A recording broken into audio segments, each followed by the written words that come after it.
Joe, welcome to the show, man. Hey, thanks a lot. Glad to be here. My pleasure, brother. So you're in southern Idaho, correct? Yeah. Yep. Okay. And are you a lifelong resident? No, moved here transplant about 32, 33 years ago. Where did you escape from? Take a wild guess. California. Good old California. My favorite state. Yeah. Oh, yeah, I know. Yeah. I feel Well, like smart. an Idaho after 30 years, though. For sure. For sure. So what do you enjoy hunting most? I got to admit, I'm a mule deer guy. Uh-huh. And I like getting out and hunting coyotes quite a bit. Okay. And the predator side of it, too. Right on. Elk I can take or give. Yeah. But yeah, mule deer is my animal preference. Well, and I know you're a proud member of the Creed Nation. You sent me a photo of a very nice mule deer buck that you took with your 6.5 Creedmoor. Yep. Just got home about 4 or 5 days ago. Nice. And you'll fit. Go ahead. Go ahead. Took a nice coos deer and a couple javelina with it too. Yeah. So where did you go for coos? Oh, right there on the same ranch that was out in Mexico. Oh, okay. You were down in Mexico. So you were close to where I was then. Somewhere around the middle of Sonora somewhere. Yeah. So did you fly into Hermosillo? I did. Well, yeah. So when I went, everybody on my plane was a hunter. There was not a woman on the plane, and everybody had on some kind of hunting gear or backpack or cap. It was like, I was trying to find someone that didn't look like a hunter. There wasn't one. Yeah. And you'd be surprised. Most of them from Texas. Yeah. I talked to a lot of guys from Texas that were headed that way. Uh-huh. So do you hunt mule deer back home in Idaho too? I do. And how is it for a resident to get a mule deer or an elk tag these days? I couldn't be exactly for sure on the elk tags, but I know the deer tag, it's just over the counter. Mm-hmm. And they changed a few laws this year. I think, any general tag, you used to be able to bounce around from general unit to general unit, but they put a stop to that now. So for the non-residents, once you purchase that tag in a general unit, you have to stay in that general unit. Okay. Right on. Well, so you'll fit the Western hunter stereotype perfectly if you admit that you also elk hunt with the 6.5 Creedmoor. I'm not going to say. I did go on the elk hunt this year, and I did pack the 6.5. Yeah. All right. Well, okay. Let's take it a step further. Do you have a Toyota Tacoma with a bunch of First Light and BHA stickers on the back? That I don't have. Well, I didn't invite you on here to beat you up, so hey, I'm all for it. My son had even told me, he goes, "You need to set the icebreaker with the 6.5 Creedmoor." Yeah. Well, I think it's funny just to joke about it. I have a 6.5. I hunt. You said you like to hunt coyotes. It's my thermal gun, so I hunt hogs and coyotes with it primarily. But right. But I don't take it elk hunting because I have a 300 Win Mag. Yeah. But what I really wanted to talk about was an unfortunate situation that took place last winter. And you sent me this pretty graphic image of your dog partially eaten by what you surmised to be from a mountain lion. Yes, correct. So how rural are you? I'm spaced out here pretty good. And fortunately, I live right on the line of public land. Uh-huh. So, I got quite a bit of desert and canyons that butt right up to my property. I mean, a matter of 5 or 6 minutes on a 4-wheeler, I'm in public land on BL. So I'm out here. Yeah, I'm out here a little ways. Okay. But how close was this where you found the dog's body? How close was that to your actual house? I'm going to bet it was, if anything, 30 yards from my door. So it killed it and just started to eat it right there. Right there. And this all took place. It started on a Sunday. Uh-huh. A guy at my work, he lives about 2 miles as the crow flies from me. And he calls me in the morning about 6 o'clock. And he says, "Hey, you're not going to believe this. A cat got my dog this morning about 4 o'clock. So I said, "Are you sure?" This guy's a non-hunter. Yeah. So I said, "Sure it was a lion." He goes, "Yeah, I went out and beat it with a stick and then with a pipe, and it still wouldn't let go. And until he pulled his truck up there with the headlights and honked the horn, and it finally let go of the dog. And it took off into the dark." So I went up there. Of course, I got to go and investigate. So I go over there. And clearly, it's cat tracks in the snow and a bloody mess.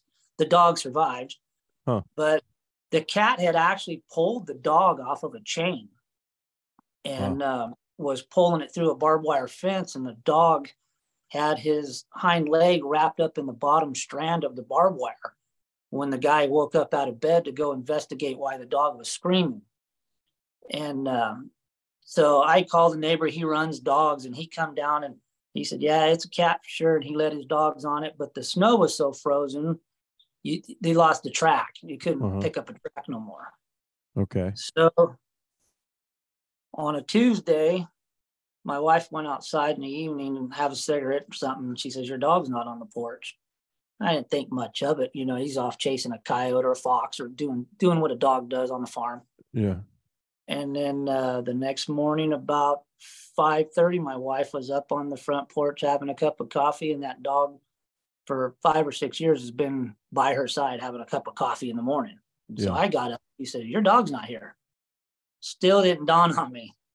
So I went and did chores, fed cattle, and came back, and I pulled in the driveway and noticed no dog on the porch. And by then it was daylight, and I could clearly see the tracks all over in the driveway, all over. And you could see where they had fought, and the snow was kicked all over the place. There was tracks with blood in it and so on. So the dog was missing for a full day though? Well, from about 11 o'clock the night before, until the next day. At some point, because my mother-in-law said she had heard him barking late at night, and he had a deep bark. Yeah. You know, the dog barks different when they're mad about something. Oh yeah. But even then, living out here, I didn't give it much thought, because we got coyotes, we got deer roaming around, raccoons, everything. What kind of dog was it? He was a red border collie. Okay. And he was a tough dog. I mean, he's pretty scrappy old cow dog. Mm-hmm. Okay. And so then you see all the tracks and blood and everything and find the dog. Yeah. So I just started looking around in the yard here, and it was apparent the cat had been all over the yard, around the shop, around the chicken pen, around my corrals. It had even been in my corrals with cattle. And so I just looked down next to a haystack here along the driveway, and there was the dog eating. And then it hit me. I knew. I said, that cat's been down here. Yeah. Yeah. So I called our federal trapper, and he said, take some pictures. And so I did. And he said, yeah, definitely the work of a cat. And he said, under my discretion, you can dispose of that cat however you want. If you can catch up to it, you can trap it, you can do whatever you want to get rid of it. It's a problem. And the cat typically will eat the entrails first, like the stomach, and that's what happened here. Yeah. And then you could see it was the only place on the property that didn't have any snow where it didn't drift in, because it was kind of blocked by a snowmobile trailer. So it was a perfect spot for that cat to pull the dog in there. And then the hay stems and stuff that was around the haystack is what he had tried to bury the dog with. Okay. And so what time do you think that actually happened then? It had to be somewhere between 11:30 at night until between 11:30 at night and probably 5 a.m. Okay. Because like I said, my wife was back out on the porch about 5:30 having coffee in the morning, and the dog wasn't around. Yeah. But it was dark, and nobody really noticed the tracks and the snow in the driveway at that time. So the trapper says, and that's an employee of Idaho Fish and Game? Actually, I believe this guy, I could be wrong, but I believe he was a federal guy, just a little bit over our state people. So on the phone is when he said, I had a cat tag in my pocket to begin with. And he said, but under my discretion, you just kill the cat. I'll come out there and I'll do the paperwork and turn it over to your fish and game officer. So you didn't have to use your line tag. Didn't have to. Depredation permit. Yeah. So it's so crazy, because the place that you fled from, California, I had a guy on about 2 years ago, and a mountain lion came into his yard and killed 2 of his goats. And he kept coming back like multiple nights in a row. And he was like, I want to kill it. And they were like, you can't kill that lion. You'll go to jail. Like the same situation, except for it was a goats and not a dog. Right. California, like they value. Actually, this past week, a 5-year-old kid got mauled by a mountain lion, and California's response was, well, we're not going to kill that cat, even though they found the cat, did the DNA sample, and then they're like, we're not going to euthanize it. Like, it just almost killed a kid. So it's just a different mentality. It's ass backwards for sure. It is. And that's one thing about Idaho. There's some guys out here that'll probably disagree with me, but as far as I'm concerned, what I've been watching, Idaho does a really good job as far as leniency of tags and permits and methods of taking predators. And I don't really have any complaints with the state of Idaho on a predator hunt. And the wolf situation is different, but even that's starting to come around where they're noticing that we need to do something. Well, and I know for a fact, because they've told me, although they would not go on the show to confirm it, but they told me because they were at Idaho Fish and Game, I guess it was, trying to get out of state non-resident people interested in coming to hunt. This was 7 or 8 years ago. And they told me they shoot wolves out of helicopters. They just don't publicize it because, it's the backlash. But they are trying. Idaho's aware of the wolf problem. I don't know if you have wolves in your part of the state, but no, not down this far. About an hour and a half to 2 hours from me is when you start running into wolf sign up in the mountains. So what happens next? He tells you can dispose of the cat. Well, first you've got to find the damn thing. Oh yeah, and it didn't take but a little while to find him. So he asked me where I lived at and my coordinates, and so he says, "Well, do you know such and such neighbor down the road?" And I said, "Yeah, I live 2.5 miles down the road." And he goes, "Oh no," he goes, "I just left their place because they had a cat problem in their sheep. Didn't kill any sheep because they had some Great Pyrenees dogs out there guarding the sheep, but the tracks were evident that the cat had been into the sheep." So he said, "I just left there, but I'm 20, 30 minutes out." But he said, "I can guarantee you, I've been trapping these things for 30, 40 years. He goes, after they eat, they don't go far, 200-300 yards if they got some coverage." And so he asked, "Do you got any heavy coverage around the house?" And I said, "Well, yeah, about 200 yards. We put a plot in there for Pheasants Forever years ago, and it's fenced off to keep cattle out. So it'd be a great place for a cat. It's got juniper trees and shrubs. It's just a well-hidden spot." So he says, "I can almost guarantee that cat's probably laying down there and sleeping and waiting to come back tonight to eat again." So I said, "Okay." And he said, "You got any old traps around there?" I said, "Yeah, I used to have a trapping permit years ago." And he goes, "You can set 20 traps around that dog if you want." He goes, "I guarantee you he'll get into one of them."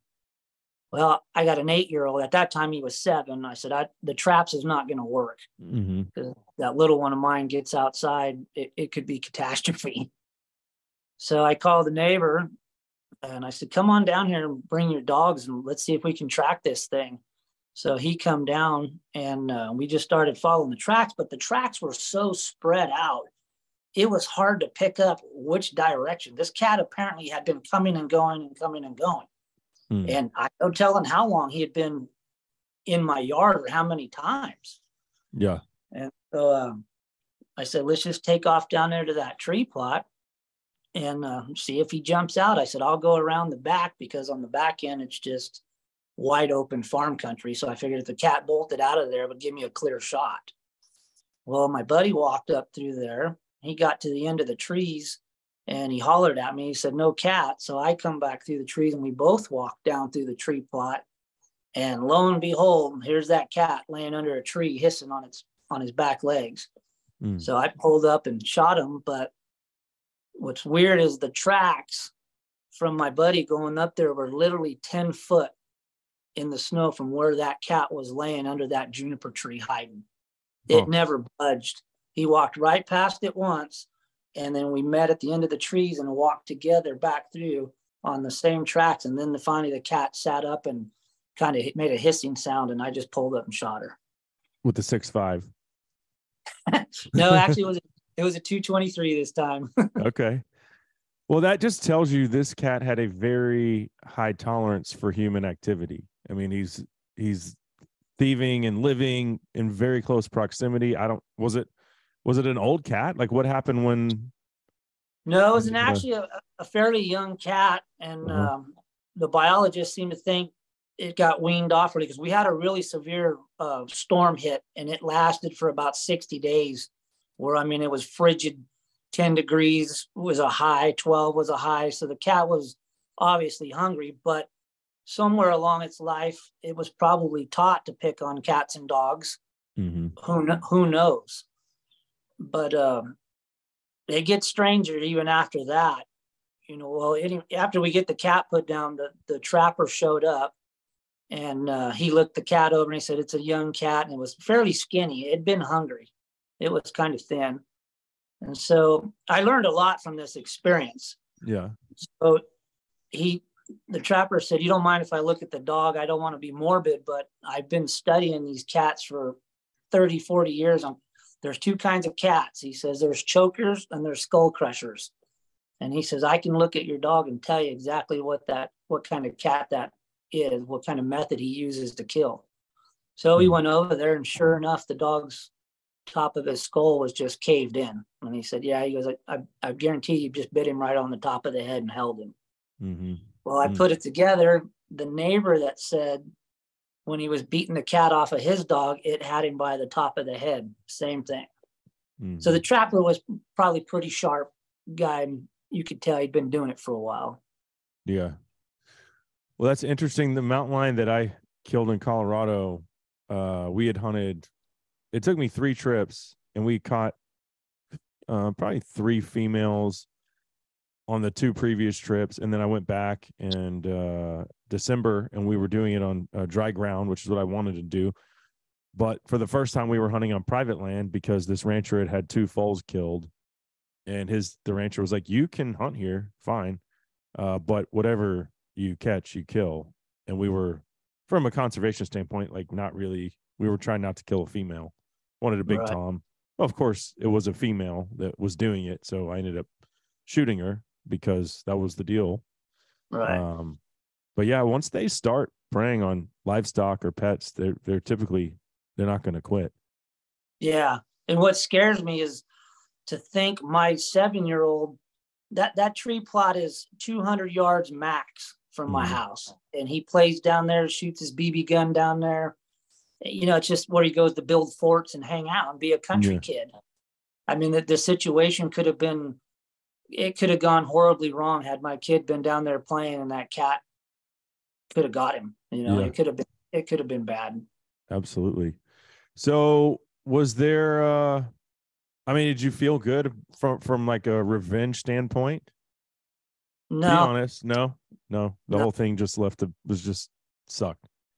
Yeah, it kind of sucked. I mean, like I said, I was glad it was a dog and not my kid. Yeah. But it was a sucky situation. You know, I'm just like most hunters. I care about the animals, you know, and it was unfortunate. Had the cat been out in the desert where it belonged, eating deer and antelope and the other things that cats should be doing, that's where it should have been. But in this situation, it wasn't. It was in housing, you know, around my yard and eating dogs. Well, and then there's people that will be like, well, you moved into their habitat. Well, you know, there's a balance there, right? It's and ultimately, who's the real predator? It isn't the mountain lion. It's the ones that walk on 2 feet. And so when they get out of line, you know, it's our job to responsibly manage their populations. Sometimes they go rogue, and there's really no other alternative. There's no other outcome for this kind of situation. It ends one way for them. And that's just the way it is. Even the trapper said, you know, he says, if I come out and set some traps and I catch that cat, I'm gonna put him down. Yeah, because it doesn't do good to relocate him or any of that. Because that's California mentality. Yeah, he says we're not going to do that. We're going to put the cat down and be done with it, so it doesn't ever come back. I know you said you had a mountain lion tag. So had you hunted cougars before? I have years ago. I went out with a couple guys with dogs. Wasn't quite my thing, just because of time reasons. You know, I got a lot of work to do, and you know how it works with dogs. You got to hit that weather pattern right. Everybody's got to be on the same game and be in the woods at 4 o'clock in the morning looking for tracks. And that time doesn't work for me. But you carry one just because when I am calling coyotes along canyons and things like that, just to have one in my pocket, because I see their tracks quite a bit on the desert. Yeah. Right on. Right on. So the last question I have is, what became of the cat? He's currently at the taxidermist still. Right. I would He's hope definitely. so. Yeah. But the strange thing is, after we killed that cat, the very next morning, I went outside to start my pickup, and I always keep a rifle on the seat of the pickup. And I didn't walk 50 yards from my 40 yards at most from my pickup to go push some feed in for my cattle. And the second one was standing right there at the corral looking at me. Another one. Yeah, there was a Wow. pair of them. There were a pair. And this one I could obviously tell was the male, because I could just see his head was a little blockier, you know. Uh-huh. And it was the longest 10-second stare off I've ever had in my life. And I kind of thought, well, the truck is sitting there idling with a gun. Do I run to the truck, or do I just try to ease into it? Because I wasn't worried about the cat getting me, because there was too many obstacles in the way, as I didn't want to startle him. I wanted to get the gun and get that cat shot too. And so as soon as I turned to take one step towards the pickup, it just bolted. It took off in a canal. So one side of me was like, okay, I'm glad it's scared of people. Hopefully it just come back looking for its litter mate, and hopefully it won't come back. So I set up cameras everywhere you could think of on this property in every direction, and never did get a photograph of that cat coming back. So he left. So that's good. He left. Yeah. Good for him. Yeah. I'm still, every day now I go out there and look around for tracks. Never seen him again though. Never seen him again. Well, that's good. Yeah. Yeah. Well, man, I hate that your dog was killed. I appreciate you coming on though, and telling your story. And certainly I think, we have to applaud Idaho Fish and Game for the way that they handle these type of it seems like an open shut book, where hell, my friend Ty Stubblefield had one of his bison mauled by a grizzly in Montana, and the wildlife agent comes out and is like, can't really prove that it's a grizzly. I mean, there's grizzly claw marks down the animal's back. And he's like, well, what about the claw marks? What do you think did that? Yeah. Some mystical creature. It wasn't a lion. It wasn't a wolf. What's left? There's only so many predators here. Right. And, he thought it was just the state trying to weasel their way out of paying for the depredation, but ultimately they did. I'm just like, God, let's have some common sense in predator management. So kudos to Idaho Fish and Game. Glad you're able to put the cat down, and do send me a photo once the full body mount is displayed proudly over the mantle. Actually, I just got a half mount. You've probably seen bear mounts with just the half coming out with the arm. That's what I got done with him.